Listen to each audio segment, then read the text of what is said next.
Sanjay Bera.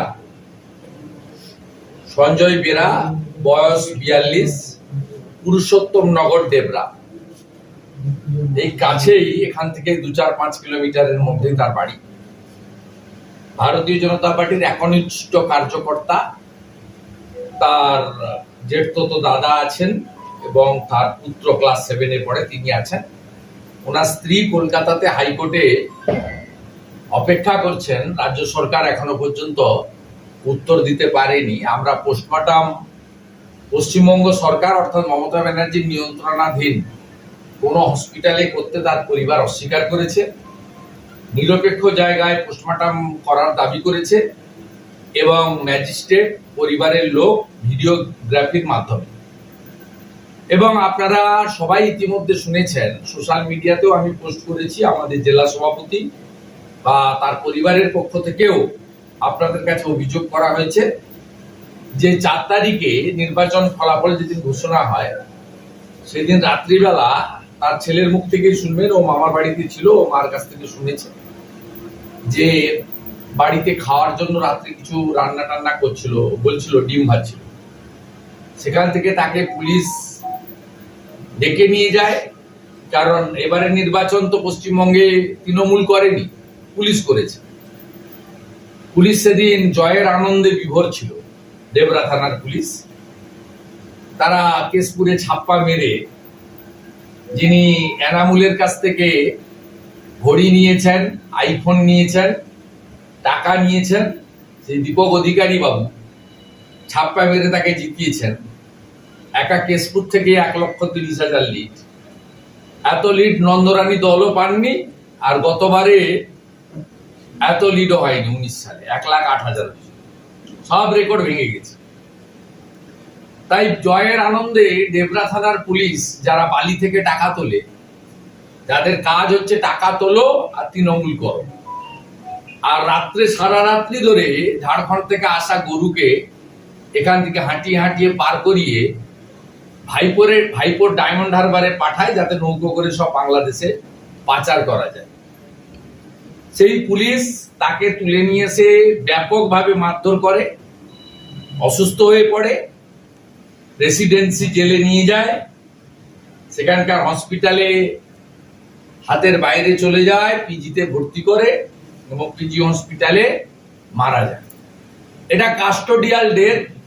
Supreme কোর্টের যা norms রয়েছে, সেই নর্মসে কাস্টোডিয়াল ডেথ হলে তার পানিশমেন্ট কাস্টোডিতে যারা রেখেছেন তাদের ঘাড়ে যায়। আমরা প্রথমত তার পরিবারের পাশে আছি এবং ভারতীয় জনতা পার্টির একদম একনিষ্ঠ, পরিচিত, মিছিল মিটিং এ থাকা, বুথে কাজ করা কার্যকর্তা সঞ্জয় বেরা এবং অবসরপ্রাপ্ত সামরিক কর্মী, যিনি তার নিজের জীবনের একটা বড় সময়, যৌবনকাল, দেশ মাতৃকার জন্য ব্যয় করেছেন। তাকে আজকে পশ্চিমবাংলায় এই পরিণতির সামনে পড়তে হয়েছে। এই রাজ্যে গণতন্ত্র, সংবিধান, অধিকার সবই কেড়ে নিয়েছে, হরণ করে নিয়েছে তৃণমূল কংগ্রেস। তারা যদি ভাবে যে 45% ভোট পেয়ে 39% ভোট পাওয়া পার্টিকে এইভাবে শেষ করে দেব, তাহলে তারা ভুল করবেন। আমরাও বিচার ব্যবস্থার প্রতি আস্থা রেখে গণতান্ত্রিক ভাবে আমাদের আন্দোলনকে তীব্র থেকে তীব্র করব, পরিবারের পাশে থাকব। আমরা সবাই ওয়েট করছি হাইকোর্টের সিদ্ধান্তের উপরে। মহামান্য হাইকোর্ট তার পরিবারকে যে সিদ্ধান্ত দেবেন আমরা মেনে নেব। আগামীকাল ডেবরাতে আমাদের ধিক্কার মিছিল সংগঠিত করা হবে।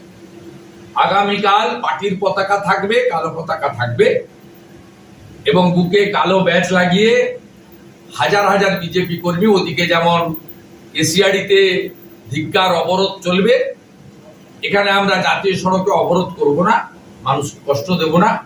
তো আমরা এখানে কালকে ধিক্কার মিছিল করব। তন্ময় দাস, জেলার সাংগঠনিক জেলার সভাপতি, এবং ডেবরা বিধানসভার কনভেনার, কো-কনভেনার, মন্ডল প্রেসিডেন্টরা, তারা সবাই উদ্যোগ নিয়ে এই কয়েক ঘন্টার নোটিশে তারা মানুষকে, শুধু বিজেপির মানুষ নয়, সমস্ত গণতন্ত্র প্রেমী মানুষকে এই হিংসার যারা বিরোধিতা করেন, এই খুনের যারা নিন্দা করেন, তারা কালকে সবাই পথে নামবেন। তো বাড়ির লোক বলবে, আমি কেন বলতে যাব? আপনি ওর বুথে গিয়ে দেখে আসুন। ভারতীয় জনতা পার্টির মিছিল মিটিং এ অংশগ্রহণ করেছে, কত ছবি নেবেন আপনি, পরে এসে নিয়ে যাবেন জেলা প্রেসিডেন্টের কাছে। চোর তৃণমূলের লোকেদের সার্টিফিকেট আর ওদের প্রশ্ন আমাদের করার দরকার। ওনার স্ত্রী কলকাতার হাইকোর্টে, আর ওনার পুরো পরিবার আমাদের সঙ্গে। আর ওই বুথে চলে যান। আর অবসরপ্রাপ্ত সামরিক কর্মী বা আধা সামরিক বাহিনীর কর্মীরা কেউ নরেন্দ্র মোদীর বাইরে নেই, সবাই নরেন্দ্র মোদীকে সাপোর্ট করে। আপনি সব গ্রামে গিয়ে খোঁজ নিন, ওদের কাছে নেশান ফার্স্ট এই মন্ত্রে কাজ করে।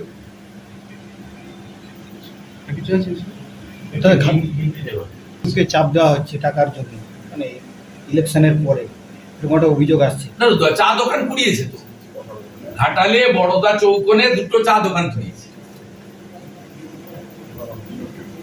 তৃণমূল মানেই অগ্নিসংযোগ, খুন।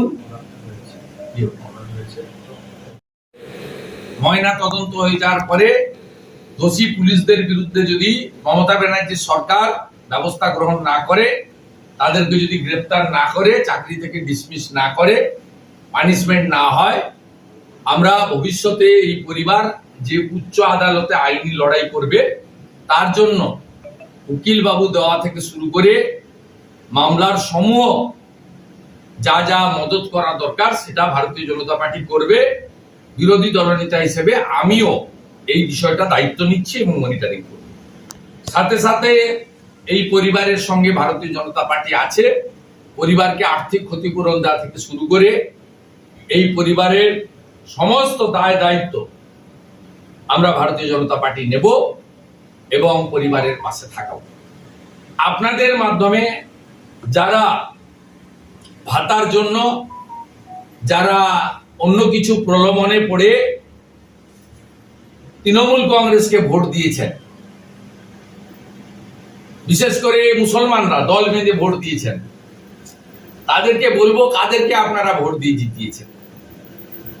আপনারা দেখুন, একজন অবসরপ্রাপ্ত সামরিক কর্মী, 42 বছরের যুবক, তাকে তৃণমূল ক্যাডারদের হাতে নয়, আমাদের ট্যাক্সের পয়সায় বেতন পাওয়া রক্ষকই আজ ভক্ষক, তাদের হাতে এইভাবে নৃশংসভাবে খুন হতে হলো। Custodial death. সঞ্জয় বেরার নামে বিগত দিনে কোনো অভিযোগ, কোনো একটাও কেস, তার কোনো রেকর্ড নেই। কারণ একজন এক্স সার্ভিসম্যান, তার জীবনের 15 থেকে 20 বছর দেশের জন্য তিনি দিয়েছেন। তাই এইরকম একজন ট্রু রাষ্ট্রবাদী, তাকে যেভাবে সরকারি ট্যাক্স, জনগণের ট্যাক্সের পয়সায় বেতন পাওয়া পুলিশ খুন করলো, এই লজ্জা রাখার জায়গা নেই, নিন্দা জানানোর ভাষা নেই। এবং এই ঘটনার মধ্য দিয়ে প্রমাণ হলো এবারের পশ্চিমবঙ্গের নির্বাচন পুলিশ এবং আইপ্যাকের মিলিত শক্তি জনগণের প্রকৃত অধিকার কেড়ে নিয়ে পিছনের দরজা দিয়ে তৃণমূল কংগ্রেসকে আমাদের থেকে কয়েকটা সিট বেশি হয়তো পাইয়ে দিয়েছে এবং পার্সেন্টেজে 3-4% বেশি ভোট পাইয়ে দিয়েছে। আমরা ভারতীয় জনতা পার্টি রাস্তায় থাকব, আইনি লড়াইতে থাকব, পরিবারের সঙ্গে থাকব, এইটুকু বলার জন্যই আপনাদের কাছে এসেছিলাম। এবং ক্লাস 7-এর এই যে ছাত্রটি, এই যে ছোট্ট শিশুটি, এই যে নাবালক শিশু পুত্রটি, আজকে তার এই বয়সে পিতৃহারা হলেন। আমি মনে করি এর সমূহ দায়িত্ব রাজ্যের মুখ্যমন্ত্রী মমতা ব্যানার্জি। এই ছোট্ট বাচ্চাটির, তার 42 বছরের পিতৃদেবকে কেড়ে নিল কারা? গুন্ডা, মস্তান, হারমার, জঙ্গি, এরা তো করেই এদের কাজ। আমাদের ট্যাক্সের পয়সায় বেতন পাওয়া পুলিশ পশ্চিমবঙ্গ যে রসাতলের একদম শেষ খাদের কিনারায় চলে গেছে, শেষ হয়ে গেছে, ধ্বংস হয়ে গেছে। এই বাচ্চাটির মুখ তার আরেকটি প্রকৃষ্ট উদাহরণ। দোকান কাটা এই রাজ্যের মুখ্যমন্ত্রী, তার যদি লজ্জা থাকে এই পুলিশগুলোকে সাসপেন্ড করে কাস্টডিতে নিয়ে তিনি প্রকৃত রাজধর্ম পালন করেন, এটা প্রমাণ করুন। এই চ্যালেঞ্জ বিরোধী দল নেতা ওনার কাছে দিচ্ছে।